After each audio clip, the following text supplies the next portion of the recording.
সাদা লিডার কেটে দিকে সাদা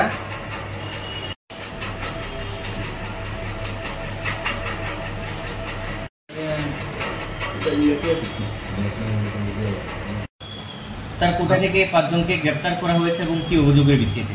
আজকে সকাল নাগাদ আমাদের মহারানী আউটপোস্টের নাকা পয়েন্টে ভেহিকেল চেকিং চলছিল।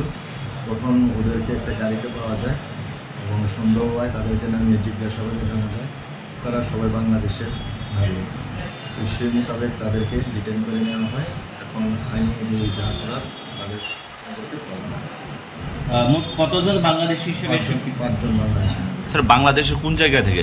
এই চাঁপাইঘাট থেকে বাংলাদেশ। তারা কি উদ্দেশ্যে ত্রিপুরা এসেছিল? সবাই এখানে কাজ করার উদ্দেশ্যে রাজমিস্ত্রি কাজ করে। কবে নাগাদ ত্রিপুরা এসেছে? তারা বললো কিছুদিন আগে ত্রিপুরা এসেছে কাজের সন্ধানে, আর যাদের ফলে যাচ্ছিল কাজ করার উদ্দেশ্যে। মূলত পরিযায়ী শ্রমিক হিসেবে কাজ করার জন্য এসেছিলেন ত্রিপুরাতে। এখন কি 5 জনকে ডিটেইন করেছেন?